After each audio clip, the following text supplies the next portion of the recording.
जब सेवा से निवृत्त होकर हम एकांत में मंत्र जप कर रहे हैं तो ये चार बातें नहीं होनी चाहिए मंत्र जापक में या नाम जापक में। उस समय जिस समय हम बैठे हैं, पहला, नाम जप या मंत्र जप में जो ही हम माला प्रारंभ करते हैं तो सदगुरुदेव भगवान को प्रणाम करके मौन धारण करते हैं जब तक वो माला ना हो जाएगी। अत्यंत आवश्यक होने पर भी माला पूरी ही करनी है, तब बात करनी है। मंत्र जाप में ये नियम होना चाहिए। अगर ऐसा नहीं है तो फिर माला पुनः आपको प्रारंभ करनी पड़ेगी, उसे पूरा करनी। बीच में रोक कर बात करके फिर आगे ये नहीं चलेगा, ये दोष माना जाता है। माला पूरी होने तक वार्ता नहीं हो सकती। बोलना बीच में, पहला दोष। दूसरा, इधर उधर देख ऐसे माला जपने, मेरुदंड सीधी, नासाग्र दृष्टि ऐसे। जिसे नींद आने की संभावना है वो आंख मूंद के भजन करने मत बैठे। नहीं, कंबल या शाल ओढ़ा, आंख मूंछ ली तो माला छूट जाएगी और आपका समय व्यतीत हो जाएगा नींद में। ऐसा प्राय होता है। कठोर आसनों पे बैठ करके नींद ना आवे इसलिए नासाग्र दृष्टि रख के जप किया जाता है। उस मंत्र का ध्यान करते हुए आंख खुली हुई, बार बार पलक झपकना ऐसे ऐसे ये नहीं, नासाग्र दृष्टि रखनी। मंत्र जप करते हुए बोलना नहीं, जैसे 11 माला का नियम दिया है गुरु मंत्र का।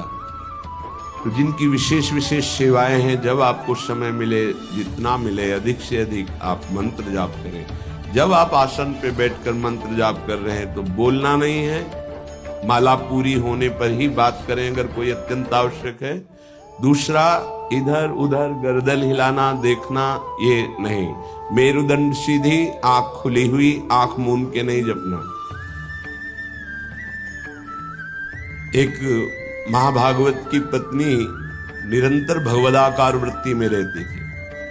उनके पति जब पूजा में बैठते तो आंख मूंद करके बैठते, ध्यानस्थ। एक बार उन्होंने पूछा, प्रभु आपके आंख मूंदने और आंख खोलने में अंतर पड़ता है क्या? उनका पड़ता है। बोले आपकी पूजा अधूरी। हम चाहे बाहरी दृष्टि में हो या आंतरिक दृष्टि में हो, एक ही चिंतन होना चाहिए। आंख खुली हो या आंख बंद, तभी सच्चा उपासक है। तीसरा,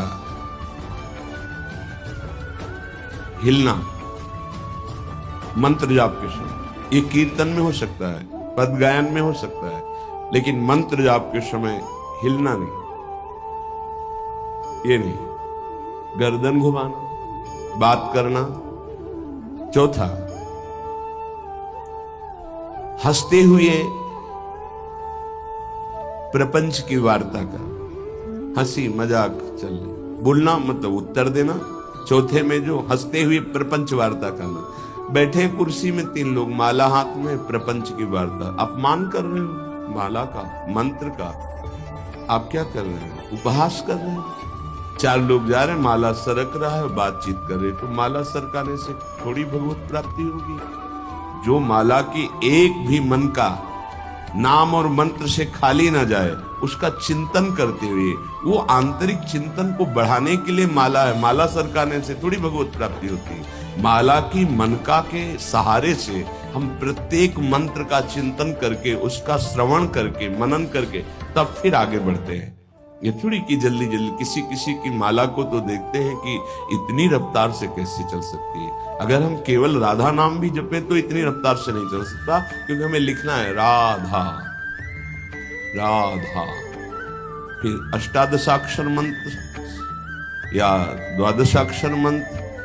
फिर इन मंत्रों को तो कैसे आप इतनी जल्दी, कैसे बिना अक्षर मात्रा दर्शन के कैसे आप मन का सरका दिए? 11 माला बहुत होते हैं। अगर जिस पद्धति से कहते 11 माला कर लो तो बहुत जल्दी मानसिक सिद्धि प्राप्त हो जाए। सामने मंत्र लिखा हुआ है, हर बार नवीन मंत्र की रचना कर रहे हैं। हर मन के पे, एक मन के पे पूरा मंत्र लिखा, फिर एक मन के पे पूरा मंत्र, फिर मन। देखो मन कहां भाग के जाएगा, मन निर्विषय हो जाएगा। सच्चिदानंद की तरफ दौड़ पड़ेगा मन। जबके समय किसी को उत्तर देना, इधर उधर देखना, शरीर को हिलाना, हंसते हुए हंसी मजाक वार्तालाप करना, 4 बातें जप में निषेध है। जब काले न भासेत नान्यानि प्रेक्षेत बुधा न कंपेत शिरोग्रीवाम दंता नैव प्रकाशयेत। 4 बातें। ये हंसी मजाक, 2 साधक चल रहे रास्ते में, माला भी चल रहा, हंसी मजाक। तुम्हारे पास समय कैसे, तुम्हारा माला कैसे चल रहा है, तुम वार्ता कर रहे हो, हंसी मजाक कर रहे हो, ऐसा नहीं, इतने सिद्ध नहीं हो गए हो। जो शास्त्र जब काले न भाषित नान्यानि प्रेक्षित बुधा न कंपेत शिरोग्रीवाम दंता नैव प्रकाशित। माला जपते समय ये ऐसे हिलना डुलना, शांत, हंसी मजाक, न दंतान नैव प्रकाशित, दांत नहीं दिखाई देने चाहिए। गुरु मंत्र के समय तो मुख से वायु भी नहीं निकलनी चाहिए, मुख से। बस ये स्थिति, थोड़ा दांतों के बीच में जगह है, जिह्वा का अग्रभाग ऊपर के दांत के जोड़ पे है, हल्की सी नाक की श्वास से मंत्र का उच्चारण है, उसी का श्रवण है, और नेत्रों से दृष्टि में हम देख रहे हैं। भगवदाकार मंत्राकार वृत्ति करें। प्रभु के मंगलमय नाम उच्चारण करने से करोड़ करोड़ जन्मों के पापों का नाश होता है, ऐसा शास्त्र और ब्रह्म ऋषियों ने निश्चय किया है। भगवान का नाम उत्तम श्लोक है, पवित्र कीर्ति है। जो नाम जप करता है वो पवित्र कीर्ति वाला हो जाता है, वो उत्तम श्लोक भगवान को प्राप्त कर लेता है, भगवत स्वरूप हो जाता है। इस मार्ग में चलने वाले उपासक से, चाहे वो ज्ञान मार्ग का हो या भक्ति मार्ग का हो, कोई पाप बन जाए तो शास्त्रोक्त प्रायश्चित करने की आवश्यकता नहीं है। जैसे कृच्छ व्रत, चंद्रायण व्रत, बड़े बड़े कठोर व्रत पापों का प्रायश्चित करने के लिए हैं, वो केवल नाम जप, नाम कीर्तन अपना बढ़ावे, उसी से सारे प्रायश्चित हो जाएंगे। जप करने वाले को अन्य प्रायश्चित करने की आवश्यकता नहीं है। जब तक अनंत जन्मों के हमारे पाप हैं, तब तक हमारी नाम में रुचि नहीं होती। ये बहुत ध्यान देने का विषय है कि जब नाम की इतनी महिमा है तो सब लोग नाम में क्यों नहीं लगते? बोले इसलिए नहीं लगते कि इतने पाप हैं कि नाम की तरफ रुचि ही नहीं हो सकती। जैसे कोई कहे कि चीनी चीनी चीनी कहने से तो क्या मुंह में मिठास आ जाएगी क्या? भोजन भोजन भोजन करने से क्या पेट भर जाएगा क्या? तो ऐसे ही कृष्ण कृष्ण राम राम राधा राधा करने से क्या राधा मिल जाएंगे क्या? बड़े तर्क होते ना दिमाग में। वो जड़ वस्तु है, वो न पहले थी न बाद में रहेगी, बीच में भी उसकी सत्ता नहीं है। नासतो विद्यते भाव। और जो भगवान को अधीन कर ले, भगवान से भी महान, जिसकी महिमा स्वयं भगवान नहीं वर्णन कर सकते। कहूं कहां लगी नाम बड़ाई, राम न सके नाम गुण गाई। वो इन भौतिक पदार्थों के नाम जैसा नहीं है, वो सच्चिदानंद है। स्वप्रधानमेव पुरुषोत्तम कीर्तनम पाप प्रध्वंसन हेतु। जो भगवान पुरुषोत्तम का नाम कीर्तन करता है, उसे अन्य साधन करे या न करे, प्रधान साधन नाम जप या नाम कीर्तन उसके सर्वस्व पाप का नाश कर देता है। किसी दूसरे प्रायश्चित के स्पर्श की भी आवश्यकता नहीं है। केवलमेव हरि कीर्तनम कृष्ण पापक्ष हेतु नान्य समुचितम नतरा मन्यांग भूतम।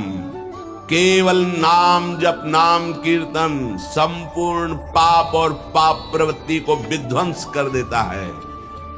अन्य किसी साधन के अंगभूत की आवश्यकता नहीं है। हो रहा है अच्छा, नहीं हो रहा तो चिंता की बात नहीं है। संपूर्ण पाप और पाप प्रवृत्ति का नाश करने के लिए केवलमेव हरि कीर्तनम, केवल भगवन नाम कीर्तन, भगवन नाम जप।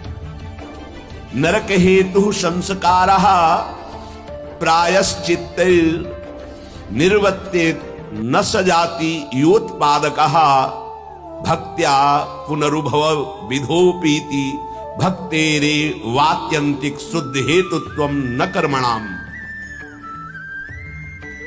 जैसे निश्चित हो चुका है आपके पाप कर्म से बन चुके कि नरक जाना है, निश्चित हो चुका है, अब उसको मिटा सकता है तो केवल नाम जप मिटा सकता है, दूसरा कोई साधन नहीं है। न कर्मणाम, कोई ऐसा कर्म नहीं कि तुमको रोक सके नरक जाने से, ऐसे आचरण बन गए। तो बोले नरक का हेतुभूत जो कर्म हुआ, जो पाप जमा हुए, उसमें भस्म करने के लिए और भी प्रायश्चित हो सकते हैं, लेकिन उसकी जो वासना है, जो संस्कार है, जो पाप प्रवृत्ति है, वो किसी में नष्ट करने की सामर्थ्य नहीं, किसी कर्म में, वो केवल नाम जप में है। नाम बड़े बड़े पापों को विध्वंस करके पाप के वासना, संस्कार, प्रवृत्ति का नाश कर देता है। संस्कार निवृत्त हो जाना है बहुत कठिन बात है, पाप निवृत्त होने के तो बहुत साधन बताए गए हैं। अतः एकमात्र नाम जप, नाम कीर्तन पाप प्रवृत्ति, पाप संस्कार, संस्कारों की निवृत्ति कर देता है। अत्यंत शुद्धि साधन मावृत्ति गुणकम कृष्ण कीर्तनम अत्यंत शुद्धिश्च सह वासनाभि पापानां परिचयः भविष्यद्भिः पापैरनुपश्लेषः फलमावृतिः प्रारब्ध परिक्षये च युक्तमेवावृत्तोपेक्षणम्।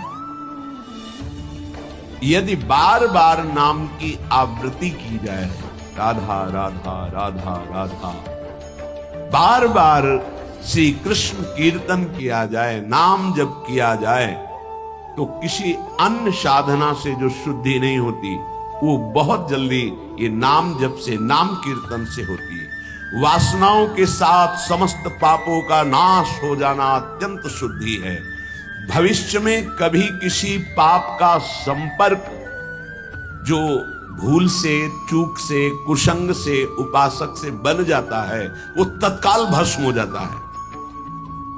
तत्काल इतनी भीषण जलन प्रायश्चित पैदा होती है कि उसके लिए नहीं कि अभी का पाप शाम तक भी टिक पाएगा, नहीं, तत्काल प्रायश्चित होता है। नाम जप से तत्काल ग्लानि, इतनी जलन क्यों, भस्म हो जाता है। और अगर उपासक चाहे तो प्रारब्ध का क्षय भी कर देगा। प्रारब्ध अर्थात जो शरीर भोग निश्चित हो चुका है, ऐसा न समझे कि नाम जापक भजन करने वाला प्रारब्ध क्षय नहीं कर सकता।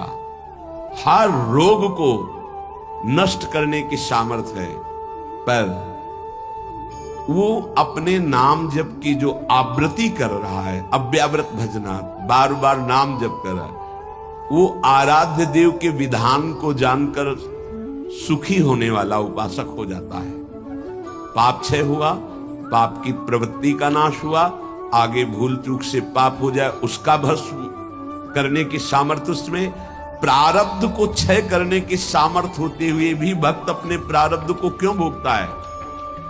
क्योंकि वो उस भजन से अपने आराध्य देव को प्रसन्न देख करके, मन जहां है सावई मना कृष्ण पदारविंदेव, अब उसे प्रारब्ध कोई दुखद नहीं लगता, अपने स्वामी का मंगल विधान लगता है, वो उसे सहज में भोग लेता है। यदि चाहे तो उसे तत्काल भस्म कर दे प्रारब्ध को। आगे इसका वर्णन करते हैं। अप्रारब्ध प्राचीन पापक्षये सकृत कीर्तनमेव साधनमिति निरपवादम अन्नवचनानि संत्य अनंतानि। प्रारब्ध से भिन्न पापों का क्षय, समझ लो। अप्रारब्ध प्राचीन पापक्षय, बिना प्रयास के नाम जप से वो क्षय हो जाते हैं। प्रारब्ध के लिए संकल्प करना पड़ता है और भक्त संकल्प रहित होता है, इसलिए प्रारब्ध को मिलता है। जो प्राचीन पापाक्षय अप्रारब्ध, जो प्रारब्ध में नहीं है, पूर्व संचित जमा पाप कर्म है, वो सकृत कीर्तन में साधनमिति, एक ही साधन भगवन नाम कीर्तन, भगवन नाम जब वो स्वाभाविक नष्ट हो गया, निरपवादम, इसमें किसी का कोई तर्क नहीं है। पर प्रारब्ध को क्षय करने के लिए संकल्प करना होता है।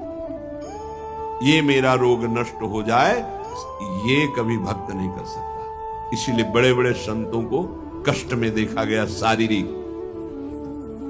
अप्रारब्ध स्वाभाविक क्षय हो जाएगा, पर प्रारब्ध के लिए संकल्प करना पड़ेगा। इसलिए भक्तजन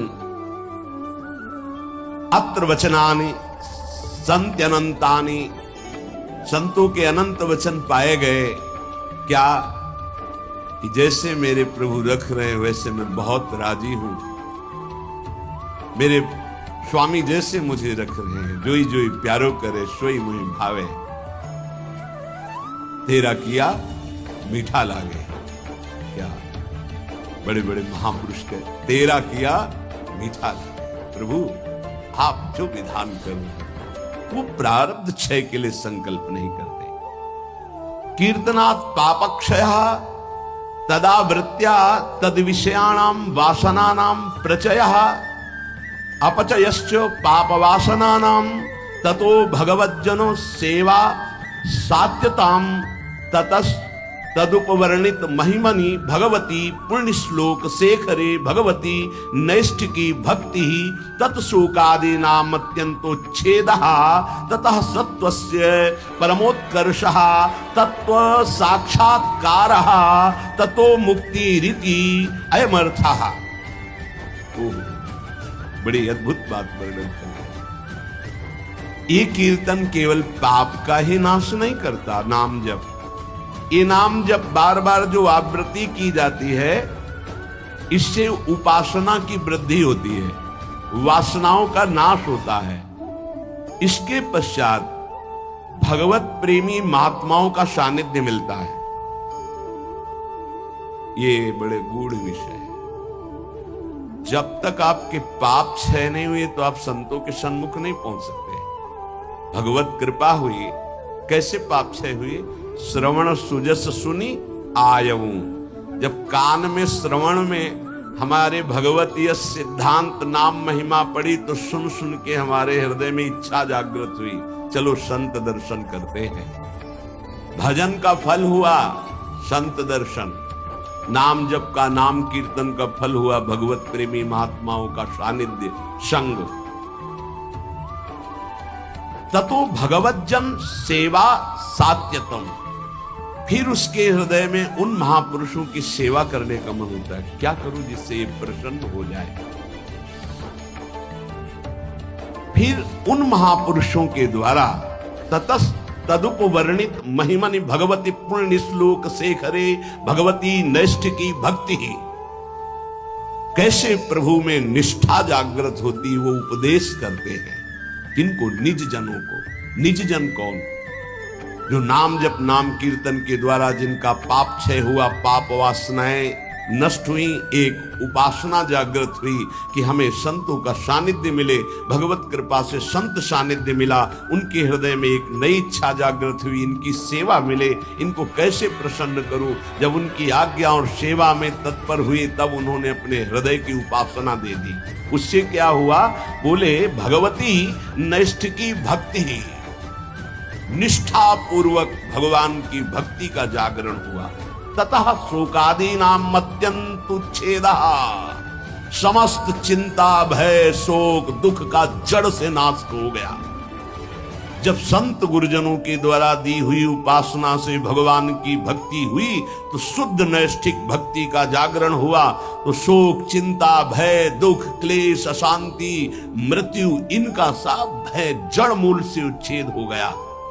आदि नाम तथा शोकादि नाम अत्यंत उच्छेदः, अत्यंत, अब दोबारा कभी ये नहीं जग सकते। तथा सत्व से परमोत्कर्षः, अब उसके हृदय में प्रेम का उत्कर्ष हुआ। अगर वो चाहता है कि तत्व साक्षात्कार तो परमोत्कर्षा तत्व साक्षात्कार ततो मुक्ति, उसको तत्व बोध हो जाएगा और मोक्ष हो जाएगा। अगर वो ये नहीं चाहता है तो प्रेम प्राप्त हो जाएगा, भगवत लीला धाम में प्रवेश। दोनों तत्व बोध हो जाना या भगवत प्रेम, दोनों नाम जापक नाम कीर्तन करने वाले को प्राप्त हो जाता है। तो सर्वेशाम अपि भगवन नामम प्रत्येक मेतादृशम सामर्थ्यम न चा नरक सृष्टे लानर्थक्यम दग्धेपि कश्चितम प्राचीने पापमनि। तब तो फिर नरक तो कोई जाएगा ही नहीं, तो नरक की सृष्टि करना व्यर्थ हो जाएगा। यदि नाम जब नाम कीर्तन सब करेंगे तो सबके पाप नष्ट हो जाएंगे, सब तत्वबोध, सब भगवत प्रेम प्राप्त कर लेंगे। तो नरक सृष्टि लानर्थक्यम, बेकार की नरक की सृष्टि हुई। दग्धेपि कर्तचित प्राचीने पापमनि, क्योंकि पूर्व पापी नरक में दग्ध करते हैं, जलाते हैं, कष्ट भोगवाते हैं, और वो तो नाम जब नाम कीर्तन से नष्ट हो जाता है। तो कह रहे हैं तदुत्तर काल भावी भी रंगो भी महदवा मानिश्च नरकपातस्यापि संभवात्। बड़ा सूक्ष्म विषय वर्णन कर। ना चावृत्ति गुणकमेव कीर्तनम सर्वस्यापि भविष्यतीति कश्चिदस्ति नियमः। एक तो सब नाम महिमा सुन भी नहीं पाएंगे। भारत में कितनी जनसंख्या है? 135-40 करोड़ तो ही है, क्यों? ऐसे ही तो है? 140 करोड़ क्या सब नाम महिमा सुनते हैं? क्या सब भगवान नाम कीर्तन करते हैं? नहीं। तो कह रहे हैं ये बात मत सोचो कि कोई नरक नहीं जाएगा, बहुत जाएंगे, क्योंकि नाम कीर्तन नाम जप में सब थोड़ी लगे हैं। दूसरी बात, जो नाम में लगे भी हैं वो कह रहे हैं कि संभावना है उनके नरक जाने की। कैसे? बोले यदि किसी महापुरुष का अपमान कर दिया, निंदा कर दी, वैष्णव अपराध बन गया, तो पतन होने का चांस हो जाता है। या आज्ञा शास्त्र की उल्लंघन करके कहीं ममता कर बैठे तो उसको पतन होने का चांस रहता है। बोले उदाहरण में आप बताइए कि नाम जापक कौन जो ममता करके अपनी स्थिति से भ्रष्ट हो गया? बोले अतएव भरत देवस्वापि ऋषभ देवेनानुग्रहीतस्यापि प्रतिबद्धा परोक्षानुभवत् वादांतरायै रत्यंत सूक्ष्मन् भगवद उपासना त्वाच्च तदुत्तर काल भाविना मृगाशक्ति रूपेण कर्मणा निकृष्ट देहारंभा मृगत्वपमपि। जहां निरंतर भजन के लिए राज्य और पत्नी और पुत्र आदि का त्याग किया भगवान ऋषभ देव जी के पुत्र भरत जी, वहीं मृग की ममता में आकर के मृगाशक्ति रूपेण कर्मणा निकृष्ट देहारंभा, निकृष्ट देह मृग की प्राप्त कर लिए। अगर ममता करेंगे चूक हो जाएगी, जन्म जन्मांतर के लिए कितना जाना पड़ेगा। उनकी सावधानी ये रही कि मृग शरीर में भजन किए तो अगले बोध संपन्न जड़ भरत जी के रूप में प्रकट हुए।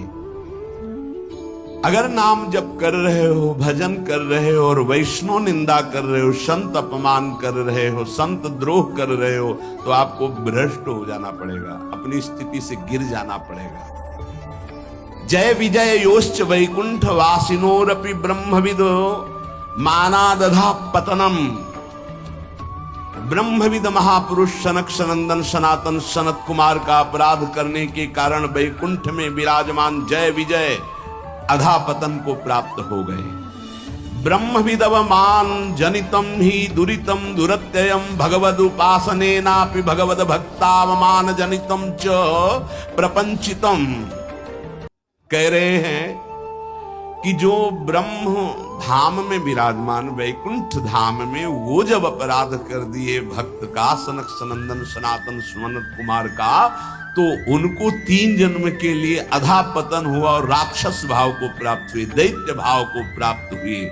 तो जो भगवद भाव मान जनितम च प्रपंचितम, जो प्रपंच दृष्टि रखकर नाम जप करते हैं, भगवत भक्तों का अपमान कर देते, निंदा कर देते हैं, तो महात्माओं का अपमान करने से उनकी गति बिगड़ सकती है। इसमें 3 बात बताई। पहले तो सब नाम महिमा सुनते ही नहीं है, सबके कानों में ही नहीं पहुंचती। अगर किसी के कानों में पहुंचती है तो बड़ा भाग्यशाली ही उसे पकड़ पाता है, नहीं तो छोड़ देता है। तो ऐसे लोगों की गति दुर्गति ही होती है। दूसरे जो नाम पकड़ते हैं उनमें कोई भाग्यशाली होता है कि किसी की निंदा स्तुति न करते हुए, नाम जप करते हुए आगे बढ़ जाए। नहीं तो जहां नाम जप हुआ अपने में गुणाभिमान आने लग की संभावना होती है, अगर साधु संग ना हुआ, वो दूसरे संतों की फिर अवहेलना, निंदा, अपमान। देखो भाई, एक ही प्रभु हैं, 10-20 प्रभु नहीं है। उनके नाम अनंत हैं, उनके रूप अनंत हैं, उनकी उपासना अनंत है, उपासना की पद्धतियां अनंत है, मान सकते हैं। लेकिन प्रभु एक है, इसमें कोई संशय नहीं। अब प्रायः एक धर्मावलंबी दूसरे धर्मावलंबी की निंदा करना ही अपने धर्म की महानता समझी जाती है। हमारी समझ में कम है। हम किसी की निंदा कर रहे हैं, किसी का अपमान कर रहे हैं, किसी की अवहेलना कर रहे हैं, तो हम अपने आराध्य देव की आज्ञा का उल्लंघन कर रहे हैं। एकादश स्कंद में परमार्थ का जब निरूपण वर्णन हुआ बीच में, तो उसमें था ना किसी की निंदा, ना किसी की स्तुति। समझ में नहीं आता। हम समझते हैं हम अपने आचार्य की बहुत महिमा गा रहे हैं, अगर दूसरे आचार्य की निंदा कर रहे हैं, दूसरे इष्ट देव के नाम की निंदा करें, तो हम अपने इष्ट देव को बहुत प्रसन्न कर लेंगे। नहीं भाई नहीं, अभी समझ में नहीं आई, अभी बुद्धि ठीक नहीं है। सर्वम खलमिदं ब्रह्मणे नानास्ति किंचन। श्री कृष्ण चंद्र जी कह रहे हैं, मत्ता परतरम नान्यत किंचित् अस्ति धनंजय, मेरे सिवा कोई नहीं। फिर तुम उनके दास हो, तुमको नहीं दिखाई दे रहा तुम्हारा आराध्य देव स्वरूप में। अवहेलना, उपहास, दूसरे धर्म की अवहेलना अर्थात अपने आराध्य देव की, दूसरे वैष्णव की, दूसरे संत की, दूसरे उपासक की निंदा अर्थात अपने आराध्य देव की कह रहे हैं। जय विजय योश्च वैकुंठ वासिनोरपि ब्रह्मविदव मानादधः पतनम, अधः पतनम। वैकुंठ से पतन होना असंभव, लेकिन इस असंभव पद से भी पतन हो गया महापुरुषों का अपमान करने से। और तो सब छोटी बात है।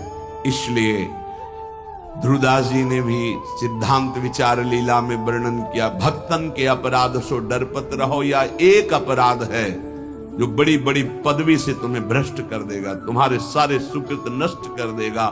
भक्तन निंदा अति बुरी भूल करे, जिनको के सुकृत बहुत जन्म के छिन में डारे। अगर कहीं कोई दंभ पाखंड कर रहा है, वो खुद भोगेगा, वो खुद ठग रहा है अपने आप को, खुद जल रहा है, तुम नहीं देख पा रहे। तुम अपने आराध्य देव को देखो, तुम अपनी उपासना को परिपक्व करो, तुम अपनी वासना को नष्ट करो, अपने हृदय में दंभ पाखंड मत आने दो, ये साधना है। नाम सर्व मंगलकारी। अगर महापुरुषों की स्थिति को देखो तो नाम में बहुत जल्दी प्रीति हो जाएगी। एक पलटू दास जी नाम के बहुत प्रेमी महापुरुष हुए हैं। पलटू दास जी बहुत बड़े भक्त हुए, अवधपुरी में रहते थे। ये स्वयं कह रहे हैं कि नाम भगवान ने ऐसी कृपा करी कि कीच मच गई नाम की। नाम की कीच बिना सने कोई जाएगा नहीं। भक्तों के पास ये होता है, उनके समीप जाओ, नाम सुनने को मिलेगा, नाम महिमा सुनने को मिलेगी, और तुम्हें नाम में लगना ही पड़ेगा। ऐसी भक्ति चलावे मची नाम की कीच, मची नाम की कीच बूढ़ा और बाला गावे, पर्दे में जो रहे शब्द सुन रोवत आवे। जैसे भोरी सखी हा प्रियाजू हा लाडली, तो जो सुने कदम रुक जाए और हृदय में एक द्रवण क्रिया हो जाए, आंखों में आंसू आने लगे। प्रियाजू बाबा पे कृपा कर दो। पलटू दास बाबा जी से जब वो जोर से भगवान नाम उच्चारण करते तो कोई पर्दे में कहीं भी, घर मकान कहीं भी उसके कान में पड़ता तो रोना आ जाता। ऐसी नाम की प्रीति उनके हृदय में जगी। बोले कीच मचा दी नाम की अवध में, पलटू दास बाबा। ऐसी भक्ति चलावे मची नाम की कीच, मची नाम की कीच बूढ़ा और बाला गावे। पर्दे में जो रहे शब्द सुन रोवत आवे, सामने उपस्थित हो जाए। भक्ति करे निर्धार रहे त्रिगुण ते न्यारा, आवे दे लुटाए आप ना करे आहारा। जितना वैभव सुख संपत्ति आवे सब संत सेवा में, भगवंत सेवा में आप अपने हिसाब से चलना, ना करे आहारा। उस संपत्ति का भोग नहीं, भक्ति करे निर्धार, कोई आधार नहीं, कोई पदवी, कोई मोक्ष, कोई कल्याण, कोई निमित्त नहीं। सहज भक्ति रहे त्रिगुण ते न्यारा, सतोगुण रजोगुण तमोगुण तीनों से ऊपर उठा हुआ महापुरुष नाम जापक साधु। आवे दे लुटाए आप ना करे आहारा। आए हुए संपत्ति वैभव को, संत सेवा भगवंत सेवा, आप उसका भोग नहीं। मन सबको हरिले सबन को राखे राजी, सबन को राखे राजी, ये भक्ति की महिमा है। मन सबको हरिले सबन को राखे राजी, किसी का भी द्रोह नहीं। भक्त के सामने कोई भी आ जाए, किसी भी संप्रदाय का, किसी भी धर्म का, सबका आदर, सबका स्वागत, सबको सुख प्रदान करना। क्या जानो भक्ति का स्वरूप क्या है? मन सबको हरिले सबन को राखे राजी।